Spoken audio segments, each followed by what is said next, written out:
Hello, darlings. You've all heard of Marilyn Monroe.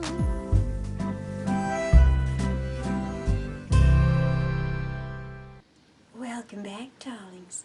I'm TV host, entertainment journalist, Cognac Wellerlane, and we are just about to do a Zoom interview with motivational speaker and vocalist, Mr. Mario Bonds. Let's take a look at this fascinating interview with this very incredible person. Hello, darlings. Welcome back to Cognac's Corner. I'm Cognac Wellerlane, TV host and entertainment journalist. And my guest for today is Mr. Mario Bonds. And Mario is a fabulous person. He has so much that he wants to tell all of you guys about himself. He truly is an inspiration to everyone. And the reason why I'm doing this interview is because I want my audience to know that this guy is a survivor, he is a fighter, and I'm going to read to you a little bit about him before we do this interview. Mario has recently adopted 4 boys, and he is a single father. He is an author, he is a motivational speaker, and a trained vocalist, and an anti-bullying activist. He was formerly on American Idol and the Glee Project. He currently has a song out called Human, which is on YouTube. And all he does is amazing because this young man has a disability. And he chose to overcome his disability. He is blind. So, Mr. Bonds, by the way, I love your name. It reminds me of James Bond. Do you ever get teased about that? I do, but the interesting part is I always have to tell people James Bond with an S. That's Make right. sure that they add that S. So it's always when they get, oh, is your last name Barnes? And Bonds, I said, Mr. Bond. with an Remember S. all those sexy women in the movie, they always say Mr. Bond. But now I'm going to call you Mr. Bonds. I love it. And now, Mr. Bonds, tell my audience your journey of what happened to you. You were not born with a disability. You were not born blind. Tell us your story. How did this happen to you? Well, it's interesting. I was born with a very rare eye disease called morning glory syndrome, and I have the rarest form of this disease. That most people usually have it in one eye, but I have it in both eyes. And one of the things, if you know how the eye works, you know, the eyeball gets images, it passes it to the retinas.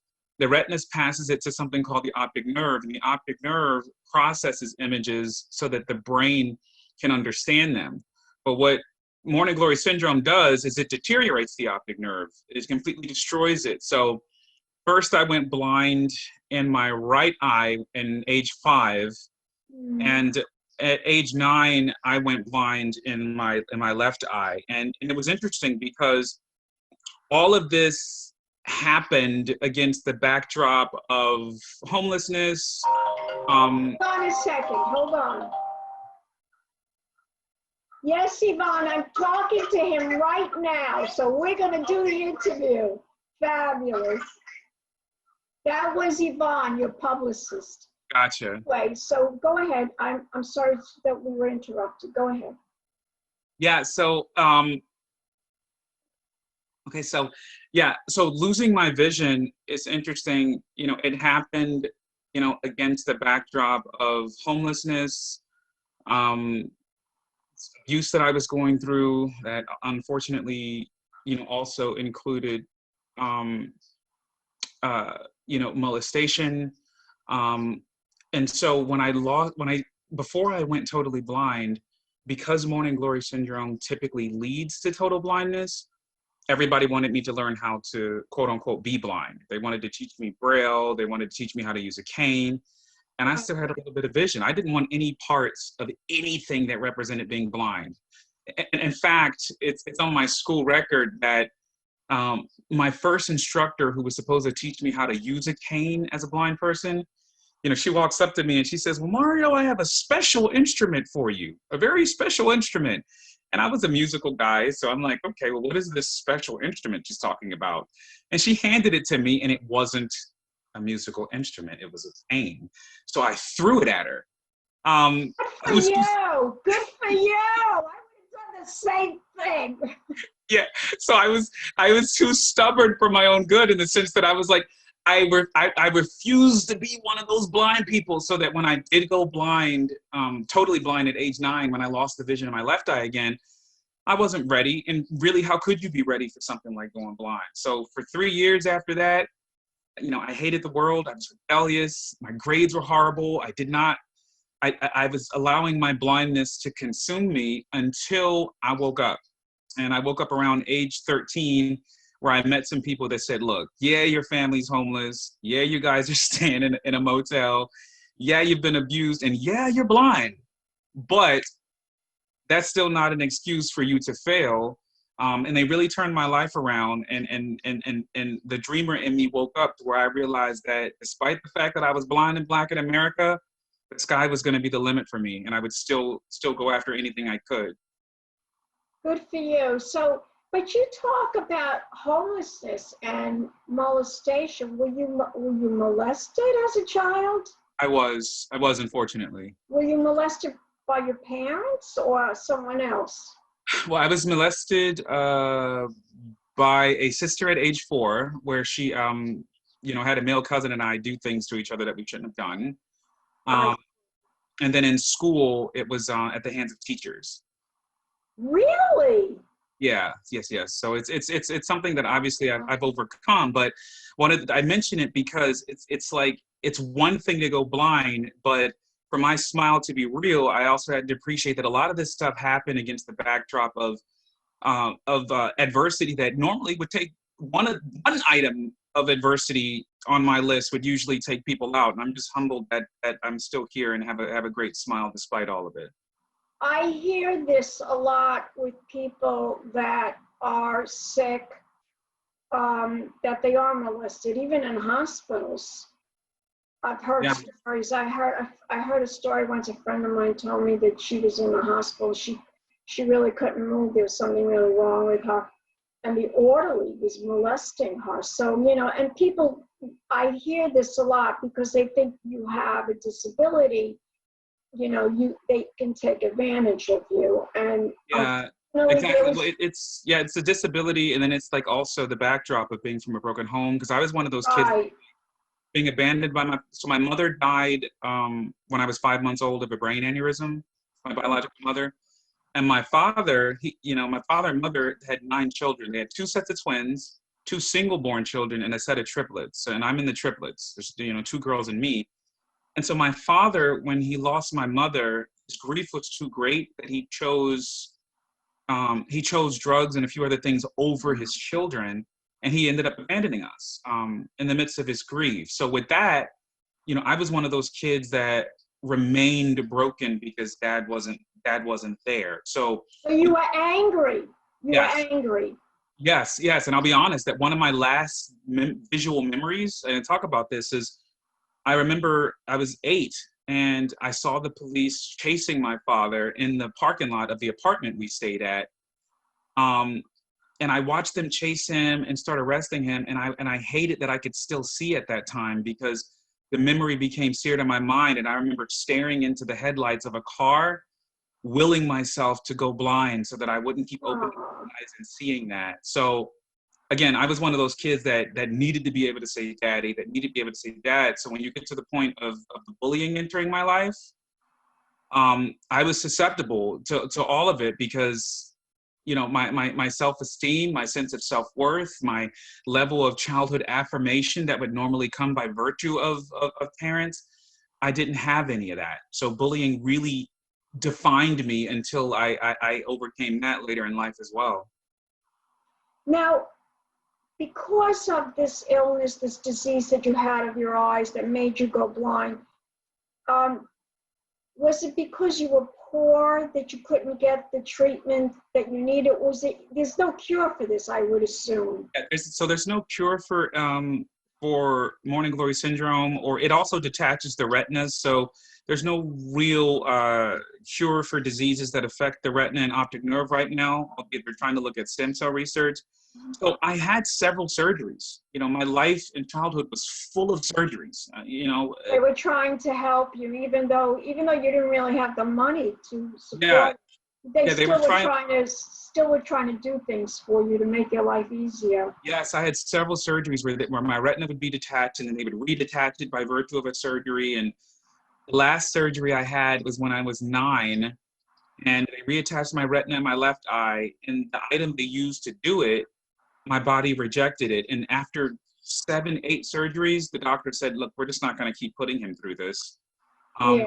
And that's when I was signed up to become totally blind Mario Bonds. And that's who I've been for 20 years. What happened though once was it like a gradual thing, or just one day you woke up and you couldn't see it all? Well, it's interesting.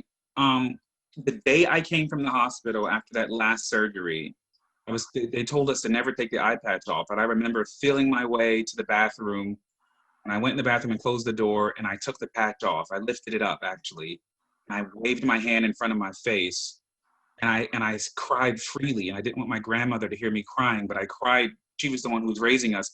I cried because I could not see my hand.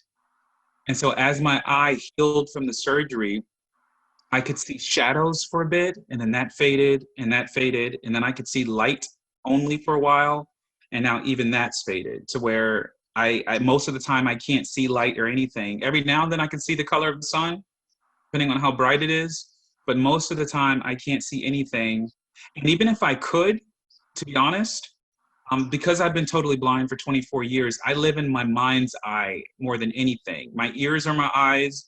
So my ears paint an auditory picture of what's going on around me, and my brain is constantly processing and turning sounds into sight for me. So I live in my mind's eye most of the time anyway, so I probably wouldn't notice whether I could or couldn't see light most of the time. So you have really gone on some journey. Now let me ask you, you overcame all of this, and your mission in life was to help people like yourself, I'm sure, through a lot of different things, from being bullied, from being molested, from living with a disability. Tell my audience, how did you become a vocalist? Absolutely. Well, I'm one of those people that believe By the way, before you even tell me that, I just want to let you know, I interviewed another blind man that's extremely famous, Stevie Wonder. Oh, wow. Yeah, I interviewed Stevie Wonder. I interviewed him at the Halloween event, and he was at that event, and Bette Miller, she's the founder of the Halloween event, and usually it's like around this time of the year because it's for Halloween, and he was at her event, and I interviewed him. So I'm sorry, keep talking. No worries. Tell us the story, how you became a vocalist. So I first learned how to play the piano and the guitar and the drums, and self-taught. And then by the time I was 14, I auditioned for a performing arts high school. And the gift I had gotten was it was humbling that the gift was good enough to where I was accepted into the performing arts high school, and my sisters were as well. And that's where I learned that music has healing powers, and I started songwriting. And it really took around age 20 where I pivoted from just the piano and realized that sometimes when I sing, people cry. So that was a humbling experience. They were like, I'd sing a song and I'm not in the room because I'm in my head, and I'm singing the song because the song is passionate and means something to me. And and then when I come back to myself, everyone's crying. So that's when I realized that they're crying because you moved them. You made them. It's so beautiful. You moved them, and that's why they're crying. It's a good cry. It's not a good cry. It's a good cry. Yeah, it's a great cry, and that's when I realized that and then people would tell me their stories, or they tell me that they got they got chills and different things like that. And like I said, for me, it was humbling because I'm like, I literally am just singing because it's cathartic for me. But when I realized that I was signed up to be used as an instrument of nature to give someone else a level of escapism, or to inspire someone else, or to move someone else, that's when I realized that singing had purpose for me, because there's no greater thing in life but to do something that gives you purpose and helps others. So with that being said, I had the practice in the classical training from the Performing Arts High School, and then I auditioned for a reality TV show in 2012 that changed my life. And now we're writing music and eventually going to continue the journey of getting signed. But right now I'm independent, and I'm still able to inspire people. And well, listen, if Stevie Wonder could become a huge phenomenon singer, huge. I mean, the man is huge.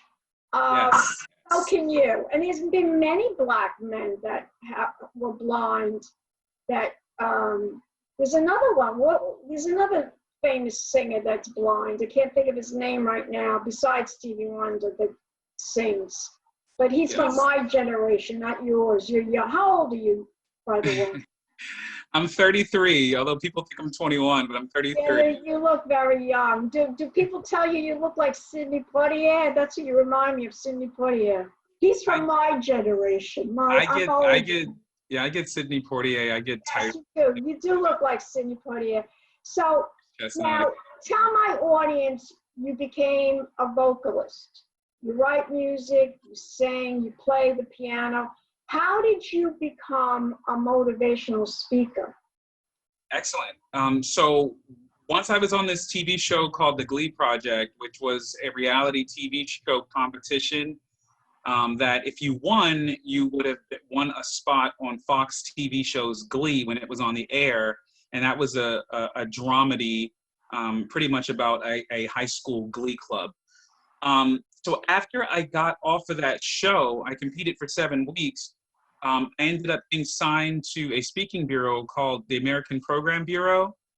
And that's when it was written in my life that I would end up being a person who could speak to people at several different events, you name it, large and small, to kind of encourage people and tell my story and encourage people to overcome their own facets of adversity.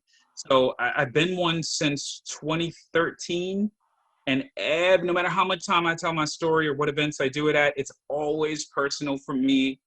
And again, being in a situation where you can be someone else's escapism or inspire people to hang on a bit, it's amazing. So I'll tell you something really quickly. When I got the confirmation that it's what I was supposed to be doing, I did a speech for Gulfstream Aerospace, which is a private business jet company. They create jets. It was my first time. I was 24. I was a nervous wreck. I had never given a speech before. It was going to be 1,000 people in the audience, and I'm blind. And one of those things I'm thinking is, I have to read Braille and I have to sound extemporaneous, conversational at the same time and be engaging. And it's like, I don't want to hear myself talk for 45 minutes.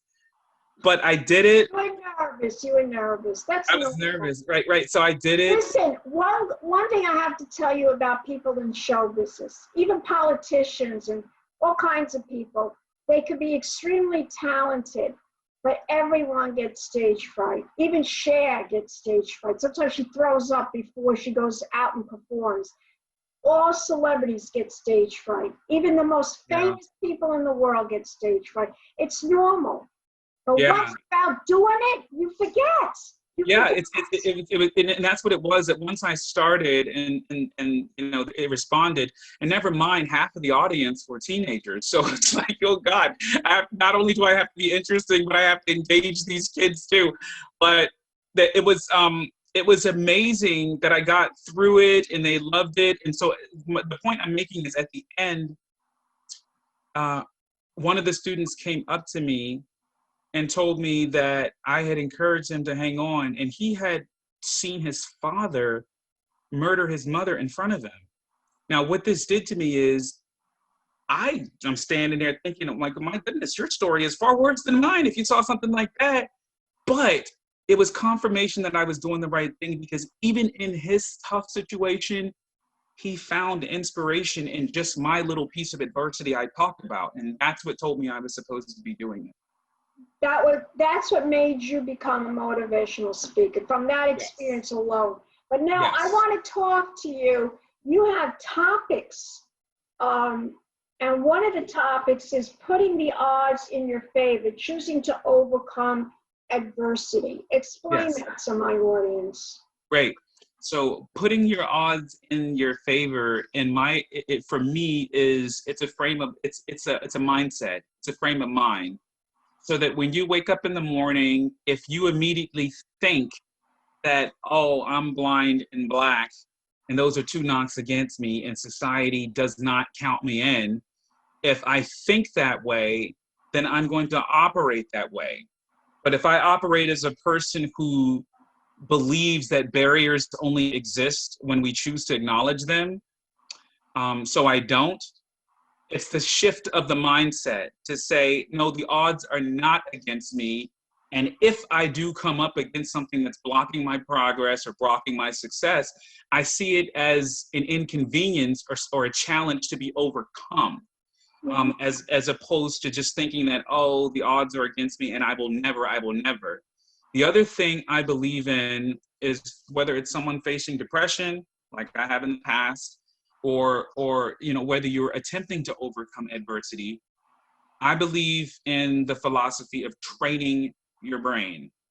Our brains can, depending on environmental circumstances or what we've been through or our pasts, our brains are wired one way or the other. Wired for negative thoughts or wired for positive thoughts or indifference. So one of the things I tell myself every day is, giving up is not an option. That is my constant refrain.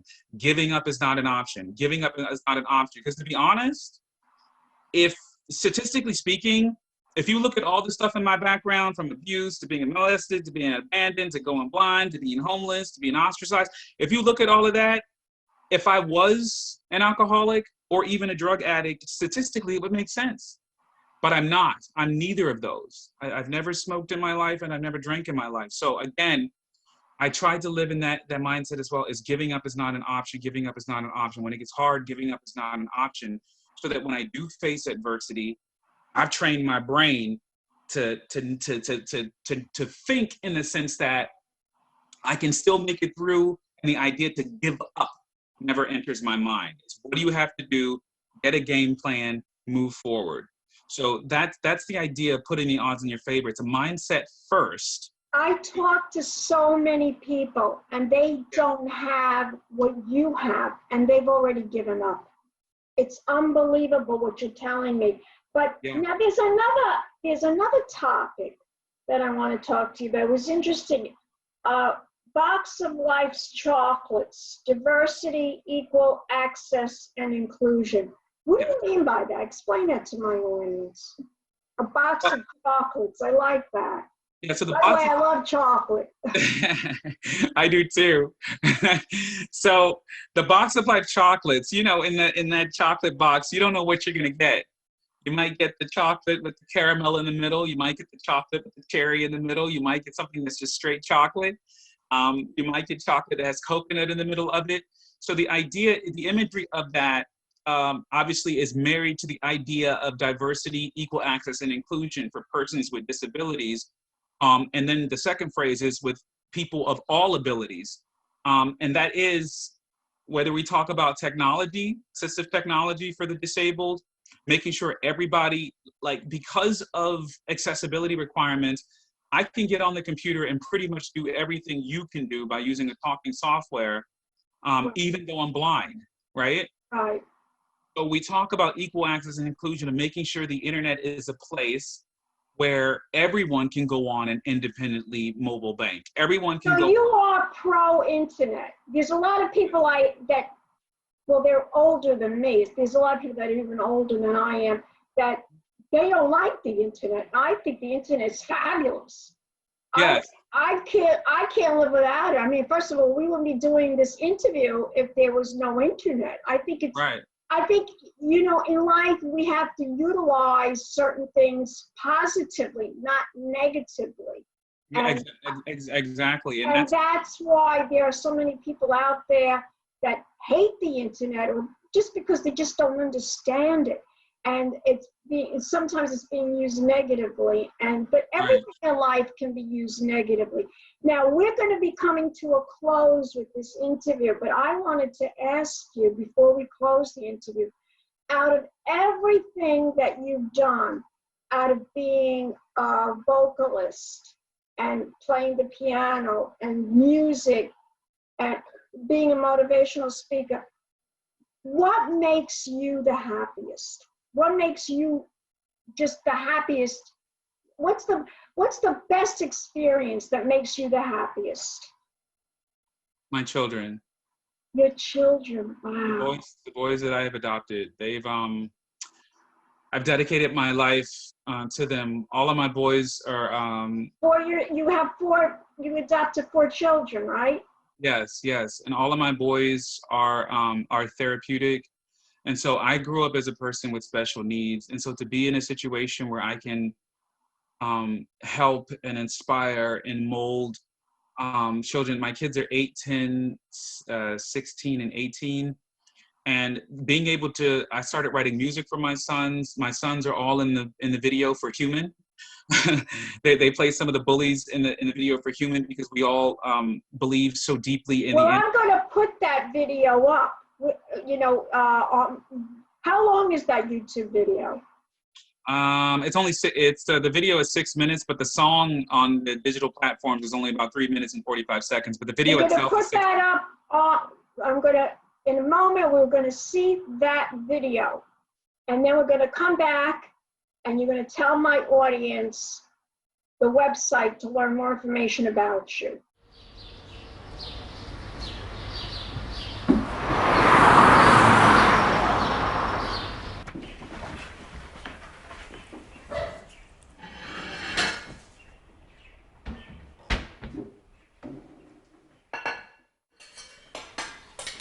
Dad, can I ask you a question? Of course. What is it, baby? Why am I so much lighter than you? I wish I was darker. Huh? What do you mean? A boy at my school said I'm not a real black person. I'm a mutt, and I'm a light bright, and only blacker berries get the juice. It's not only blacker berries gets the juice. It's the blacker the berry, the sweeter. Never mind. Look, Professor, did you choose your color or your height? No. Don't let people make you feel bad for who you are, because at the end of the day, we all are human too. I mean, your dad was bullied. I was bullied for being blind, black, and... Blind, black, and what, Dad? I was bullied. Really, really... What's up, Blackie? What's this? Brittle? Really bad. You got bullied at school? Yes, I did. How?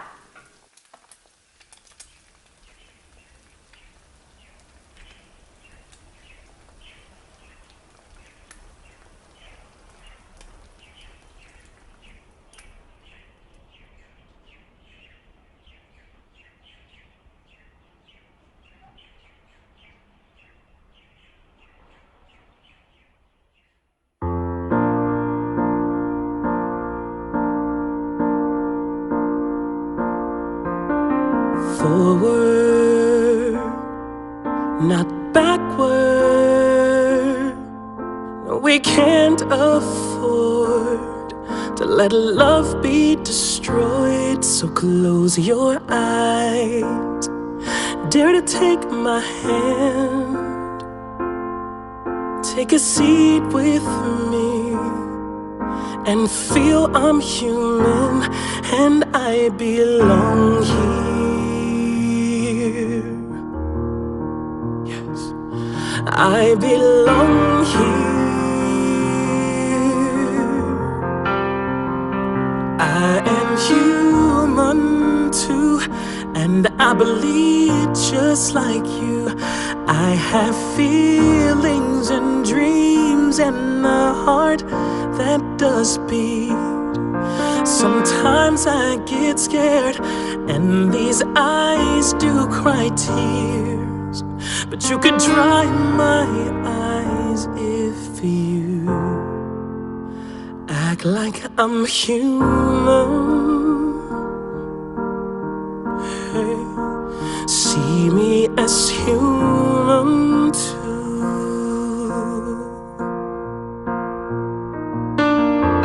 Black or white, woman or man, whether gay or straight, we should let love conquer hate. So close your eyes and dare to take my hand and take a seat with me and feel I'm human and I belong here. Yes, I belong here.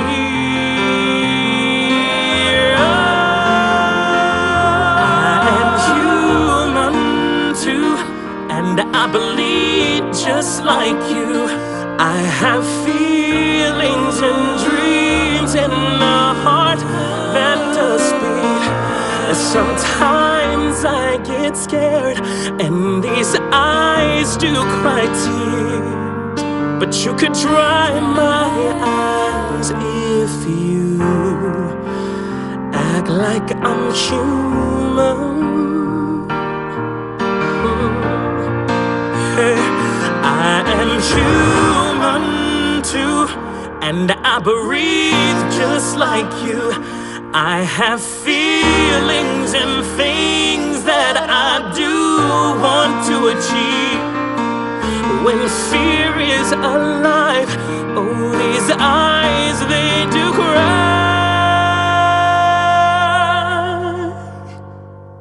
But you could dry my eyes if you act like I'm human. Act like I'm human. Hey, see me as human too.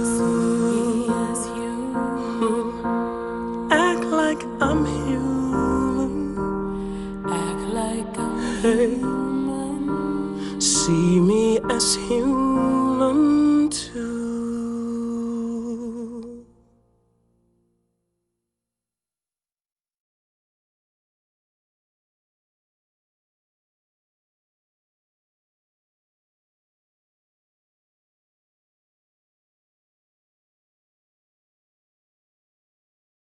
This is Mario Bonds.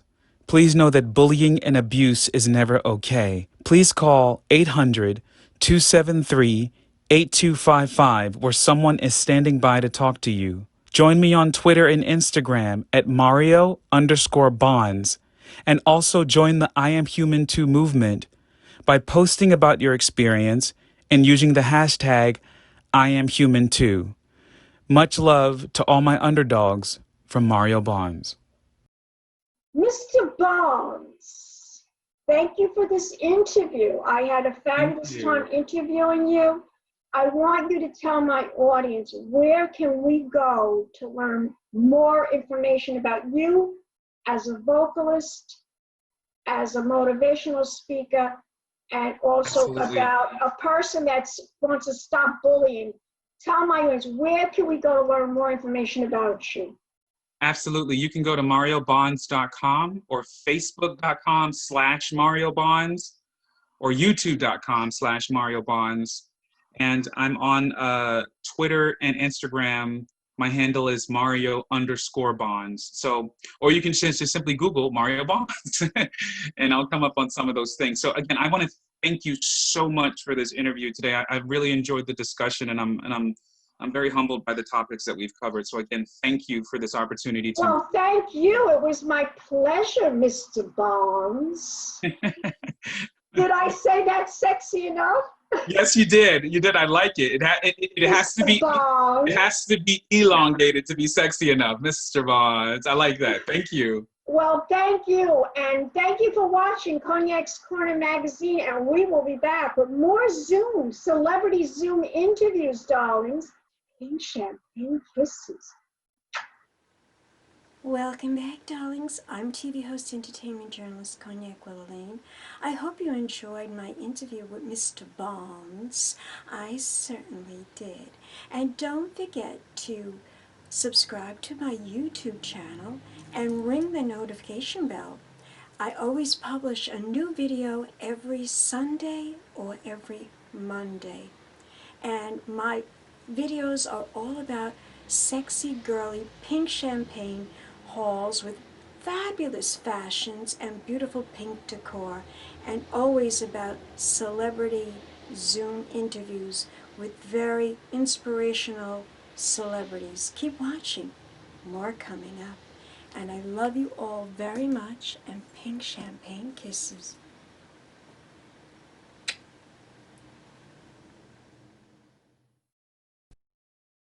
Hello, darlings. You've all heard of Marilyn Monroe. Some of you know Bridget Bardot. Well, now it's time for the Cognac Show. I said Cognac, ooh, ooh. I said Cognac, ooh, ooh, ooh. I'm a bubbly blonde, fabulously dressed to impress. One of a kind girl. I was brought into this world wrapped up in pearls. I love to mingle, though my husband reminds me I'm not single.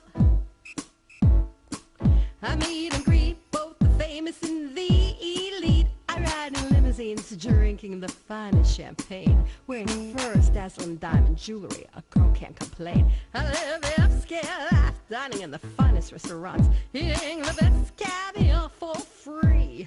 And no matter how much I enjoy cognac, ooh, ooh. I said cognac, ooh, ooh, ooh. It's been a Crybaby Productions, darlings.